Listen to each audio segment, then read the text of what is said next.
Hello students, welcome to our mathematics class. Today our topic is linear equation in one variable. Yes students, एक चर वाले रैखिक समीकरण जिसका पार्ट नंबर 6 आज हम पढ़ेंगे।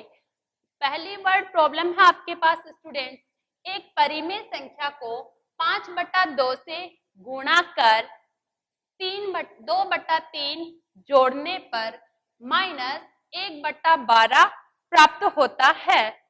7/12 है ये, 7/12 प्राप्त होता है, तो वो परिमेय संख्या ज्ञात कीजिए। यस स्टूडेंट्स, आपको बोला गया है कि कोई एक परिमेय संख्या है, उसको 5/2 से गुणा करना है, फिर उसमें 2/3 जोड़ना है, तो कितना प्राप्त हो जाता है? माइनस के 7/12। तो स्टूडेंट्स मान लेते हैं, माना वह संख्या x है। क्या है? वह संख्या x है। अब अकॉर्डिंग टू द क्वेश्चन उस संख्या को 5/2 से गुणा करना है। तो ये लो, उस संख्या को गुणा कर दिया किससे? 5/2 से। प्लस उस संख्या में जोड़ना है 2/3। ये लो, जोड़ दिया 2/3, प्राप्त होता है माइनस के 7/12। ये लो, माइनस के 7/12। फिर से देखो, उस संख्या को गुणा करना है 5/2 से। ये लो, संख्या को गुणा किया 5/2 से, जोड़ना है 2/3। ये लो, प्लस लगा के जोड़ दिया 2/3, बराबर कितना प्राप्त होता है? माइनस 7/12। तो बराबर में लिख दिया माइनस 7/12। ठीक है स्टूडेंट्स, अब इसको करते हैं अपन सोल्व। 5 को x से गुणा किया, 5x/2, ठीक है, बराबर माइनस के 7/12 है। अब देखो ये कितना है? प्लस का 2/3, पक्षांतरण होगा, किसका जाएगा? माइनस 2/3। किस पर? पक्षांतरण करने पर। अब इन दोनों को ले लेते हैं अपन एलसीएम। हमें पता है कि 3 और 12, 3 के पहाड़े में दोनों एक में ही आते हैं, तो बड़े वाली संख्या आ जाएगी एलसीएम। तो ये आ गया आपके पास 5x/2 बराबर एलसीएम कितना आ गया? 12। अगर ऐसे नहीं लो तो आप लेके देख सकते हो एलसीएम। 12 और 3 का 2, सबसे पहले किसका भाग गया? 2 का भाग गया। 6 और 3 आ गया, फिर 2 का भाग गया। 3 और 3 आ गया, फिर 3 का भाग गया। 1 और 1 आ गया। 3 दूनी 6, 6 दूनी 12, 12 ही आया। ठीक है, आप ऐसे लेके देख सकते हो, या फिर आप देख लो कि दोनों में एक संख्या का भाग जा रहा है 3 का, तो बड़े वाली संख्या क्या आ जाती है? एलसीएम में आ जाती है। ठीक है बेटा, अब देखो 12 का भाग 12 में एक बार, यानी 7 को 1 से गुणा किया -7, माइनस का निशान। 3 का भाग 12 में 4 बार, कितनी बार? 4 बार। 3 चौक 12, 6 को 2 से गुणा किया 8, कितना आ गया बेटा? 8। ठीक है, तो ये 5x/2 बराबर कितना आ गया आपके पास? 7 को 1, 15/12, कितना आ गया? 15/12। अब देखो x को बनाएंगे अकेला, 2 किस में है? गुणा भाग में है, तो किस में जाएगा? गुणा में। 5 किस में है? गुणा में है, तो किस में आएगा? भाग में। तो x आ गया आपके पास माइनस 15/12। 2 किस में था? भाग में, तो जाएगा किसमें? गुणा में। और ये किस में है? गुणा में, तो नीचे आ जाएगा भाग में। ठीक है, ये मत देखना कि ये निशान गुणा के आ रहा है, नीचे वाले के साथ है गुणा, तो ऊपर वाले के साथ तो भाग ही है ना। तो देखो ये 2 से कितनी बार कट गया? 6 बार। 2 का भाग 12 में 6 बार, 5 का भाग 15 में -3 बार। तो x का मान कितना आ गया आपके पास? -3 बार। तो -3/6। तो वो संख्या कितनी हो गई आपके पास? -3/6। एक बार फिर से देखो बेटा, वो है कि किसी संख्या को 5/2 से गुणा करके उसमें 2/3 जोड़ने पर -7/12 प्राप्त होता है, तो वो संख्या ज्ञात कीजिए। ठीक है बेटा, माना कि वो संख्या कितनी है? x है। x में 5/2 गुणा कर दिया, ठीक है, और 2/3 जोड़ दिया। ठीक है, उसके बाद में आपको रिजल्ट क्या मिल रहा है? माइनस के 7/12।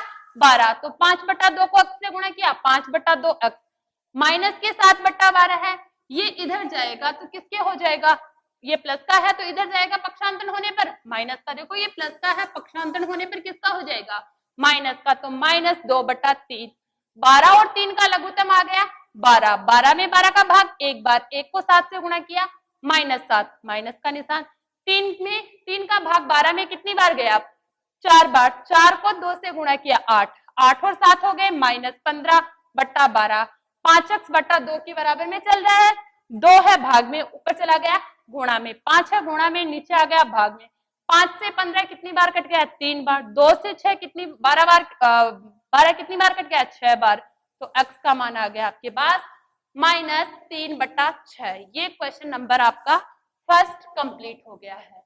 अब जो क्वेश्चन नंबर सेकंड है वो थोड़ा सा लंबा दे रखा है आपको, लेकिन घबराने की जरूरत नहीं है, बहुत ही छोटा है। सबसे पहले तो अनुपात क्या होते हैं थोड़ा सा एक्सप्लेन कर देती हूँ। अनुपात होते हैं छोटे से छोटा रूप, जैसे कि आपको ऐसे दे रखा था 12, 15, 18 अनुपात में दे रखा था, ठीक है। इसको शॉर्ट किया, देखो 2 का भाग 3 का भाग जा रहा है कितनी बार, 4 बार, इसमें 3 का भाग जा रहा है 5 बार, इसमें 3 का भाग जा रहा है 6 बार, यानी कि ये शॉर्ट जो फॉर्म होती है, छोटे से छोटा जो रूप होता है वो अनुपात होता है, 4:5:6।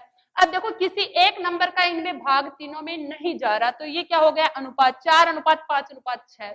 लेकिन अगर इनको नियतांक क्या था अनुपात का, 3 से गुणा कर दिया, वापस से 3 से गुणा कर दिया, तो 6 × 18, 5 × 15, 12, तो इसका अनुपातिक नियतांक कितना हुआ बेटा, 3 हुआ है ना, क्योंकि 3 से गुणा करने पर वापस बड़े वाली संख्या आ रही है, तो अनुपातिक नियतांक कितना हो गया 3। 3 को क्या बोलेंगे, अनुपातिक नियतांक बोलेंगे। वो ही कुछ इस क्वेश्चन में अपन यूज करेंगे। देखिए, लक्ष्मी एक बैंक में खजांची है, उसके पास नकदी के रूप में 100 रुपए, 50 रुपए और 10 रुपए के नोट है, 100 के नोट है, 50 के नोट है और 10 के नोट है, जिनकी संख्याओं में क्रमशः 2:3:5 का अनुपात है। अनुपात कितना है, 2:3:5 का अनुपात है, और कुल मूल्य 4 लाख है। कुल मूल्य 4 लाख है। टोटल जो धन है उसके पास में 100 के नोट, 50 के नोट और 10 के नोट, उनका कुल मूल्य कितना है, 4 लाख है। तो उसके पास प्रत्येक प्रकार के कितने कितने नोट हैं। फिर से देखिए बेटा, बोला है कि उसके पास नकदी के रूप में 100 के, 50 के और 10 के नोट हैं, ठीक है। और उनका जो अनुपात है वो कितना है, 2:3:5 है, यानी 100 के नोट 2 के अनुपात में है, 50 के नोट 3 के अनुपात में है और 10 के नोट 5 के अनुपात में है, ठीक है। अब उसके पास इनका टोटल मूल्य यानी 100 के नोट, 50 के नोट और 10 के नोटों को जोड़ने पर जो कुल धन था वो कितना है, 4 लाख है। कितना है, 4 लाख है। तो प्रत्येक प्रकार के नोटों की संख्या आपको बतानी है। सबसे पहले मैंने जैसे यहाँ पर अभी अभी आपको एक्सप्लेन किया है कि आनुपातिक नियतांक, तो वो मान लेते हैं, माना आनुपातिक नियतांक कौन है, अक्ष है। कितना है, अक्ष है। तो आनुपातिक नियतांक कितना हो गया, अक्ष। तो 100 के नोटों की संख्या, मतलब जो इसका 100 का अनुपात है उसको अक्ष से गुणा कर देंगे तो 100 के नोटों की संख्या आ जाएगी। अगर 100 के अनुपात को हम अक्ष से गुणा कर देंगे तो 100 के नोटों की संख्या आ जाएगी। तो ये आ गया, 2 है अनुपात, उसको अक्ष से गुणा कर दिया तो 2 अक्ष, ये है 100 के नोटों की संख्या। फिर 50 के नोटों की संख्या, वो अनुपात कितना है बेटा, अनुपात है 3 और नियतांक है अक्ष, तो 3 अक्ष। कितना हो गया, 3 अक्ष। फिर देखिए आपके पास रुपए 10-10 के नोटों की संख्या, 10 के नोटों की संख्या ये कितनी हो जाएगी? 5x। कितनी हो जाएगी? 5x। अब इनमें सब में बेटा क्या हो रहा है कि इसके पास टोटल मूल्य कितना बन रहा है? 4 लाख बन रहा है। तो 100 के नोटों की संख्या तो आपके पास आ गई 2x, लेकिन 100 के नोटों से जो मिलाकर धन बनेगा वो क्या बनेगा? 100 का नोट गुणा उनकी संख्या। 50 के नोटों से जो धन बनेगा वो कितना बनेगा? 50 का नोट गुणा उनकी संख्या। ठीक है, 3x। फिर 10 के नोटों से जो मनी बनेगी, टोटल अमाउंट बनेगा वो कितना बनेगा? 10 के का नोट गुणा नोटों की संख्या, यानी वैल्यू गुणा संख्या, वैल्यू गुणा नंबर। वैल्यू हो गई 100, नंबर हो गया 2x, तो वो आ जाएगी वैल्यू ऑफ 100। ठीक है, फिर वैल्यू हो गई 50, फिर उसको मल्टीप्लाई करोगे आप उसके नंबर से 3x से, और वैल्यू हो गई 10 और मल्टीप्लाई करोगे किसके? उसके नंबर 5x से। तो आपके पास जो टोटल धन बन रहा है, टोटल अमाउंट बन रहा है, वो कितना बन रहा है? 4 लाख। तो अकॉर्डिंग टू द क्वेश्चन क्या बोल रहा है? 100 के नोट की वैल्यू हो गई 100 और संख्या हो गई 2x, प्लस 50 की वैल्यू हो गई 50 और संख्या हो गई 3x। 10 के नोट की वैल्यू हो गई 10 और संख्या हो गई 5x, बराबर कितना बन रहा है? 4 लाख। कितना बन रहा है? 4 लाख। तो देखो ये कितना हो गया? 200x, 2 को 100 से गुणा किया, 200x गुणा में है 5 × 15, 150 प्लस ये कितना हो गया? 50x। कितना हो गया? 50x बराबर 4 लाख। कितना हो गया? 4 लाख। अब देखो 200, 150, 350 और 50, 400 कितने हो गए? 400x बराबर हो गया 4 लाख। तो x का वैल्यू यहां से कितना आ गया? 4 लाख बट्टा 400, क्योंकि ये इधर किस में है? गुणा में है। जैसे ही अपन ने साइड चेंज की, पक्षांतरण किया, तो किस में आ गया? भाग में। 2 0 से 2 0 कट गए। 4 का भाग कितनी बार गया? देखो 1000 बार। कितनी बार गया? 1000 बार। 2 0 यहाँ है, 1 0 यहाँ, 3 और 4 का भाग 4 में एक बार 1000। तो x का मान कितना आ गया? 1000। तो आपके पास 100 के नोटों की संख्या कितनी थी? 2 गुणा x, यानी 2 गुणा 1000 बराबर 2000। कितना है? 2000। फिर से देखिए, इधर देख लीजिए, 100 के नोटों की संख्या कितनी थी? 2x, यानी 2 गुणा 1000 बराबर 2000। ठीक है। 50 के नोटों की संख्या कितनी थी? 3x। कितनी? 3x, यानी 3 गुणा 1000 बराबर 3000। फिर 10 के नोटों की संख्या कितनी थी? 5x, यानी 5 गुणा 1000 बराबर 5000। तो टोटल नोट भी पूछे तो आप वो भी फाइंड आउट कर सकते हैं। 5 3 8 और 2 10,000 नोट थे उसके पास टोटल, लेकिन इसने पूछा नहीं है। फिर से देखो इसने क्या पूछा है? इसने पूछा है कि जो लक्ष्मी है वो एक बैंक में खजांची है और उसके पास 100-100 के नोट, 50-50 के नोट और 10-10 के नोटों की मतलब गड्डियां हैं। इस तरह से मान लो। अब उनको उसने बोला है कि उसका अनुपात क्या है? क्रम से 2:3:5 में नोटों की संख्या है तथा उनका मूल्य कितना है? टोटल 4 लाख मूल्य है। तो आपको प्रत्येक प्रकार के नोटों की अलग अलग संख्या बतानी है कि प्रत्येक प्रकार के नोट कितनी कितनी संख्या में है। तो आपने सबसे पहले इनका अनुपात दे रखा, तो अनुपातिक नियतांक कितना मान लिया? x मान लिया। तो 100 के नोटों की संख्या कितनी हो गई? अनुपात 2 नियतांक x, तो कितना हो गया? 2x। 50 के नोटों की संख्या अनुपात 3 नियतांक x, तो 3x।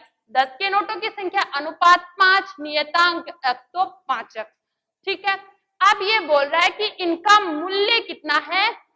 4 लाख है। तो 100 के नोटों की संख्या को 100 की वैल्यू से गुणा कर दोगे तो मूल्य आ जाएगा। तो 100 गुणा 2x। 50 के नोटों की संख्या को 50 वैल्यू से मल्टीप्लाई कर दो तो 50 गुणा 3x और 10 के नोटों को उनकी संख्या से गुणा कर दो। 10 गुणा 5 अक्स, फिर से देखो 100 गुणा 2 अक्स 100 का मूल्य, 50 गुणा 3 अक्स 50 का मूल्य, और 10 गुणा 5 अक्स 10 का मूल्य बराबर कितना है 4 लाख। ठीक है, तो ये हो गया 200 अक्स, 150 अक्स, 50 अक्स बराबर 4 लाख। तो ये टोटल कितना हो गया 400 अक्स बराबर 4 लाख। तो अक्स पक्षांतरण करने पर कितना आ गया बट्टा में 400, 2 जीरो से 2 जीरो कट गए। ठीक है, 3 जीरो बच गए, यानी 4000 है। 4000 में 4 का भाग लगाया, कितना आ गया 1000। कितना आ गया 1000। प्रत्येक प्रकार के नोटों की संख्या आपको निकालनी है। 100 का 2 अक्स यानी 2 गुणा 1000 2000, 50 के 3 अक्स 3 गुणा 1000 3000, 10 के 5 अक्स 5 गुणा 1000 मतलब 5000। ठीक है बेटा, यहाँ तक आपके को समझ में आया होगा। अब आपके पास इस एक्सरसाइज के 2-3 क्वेश्चन रिमेनिंग है, वो अपन लेके आएंगे कल की क्लास में। तब तक के लिए thank you and all the best.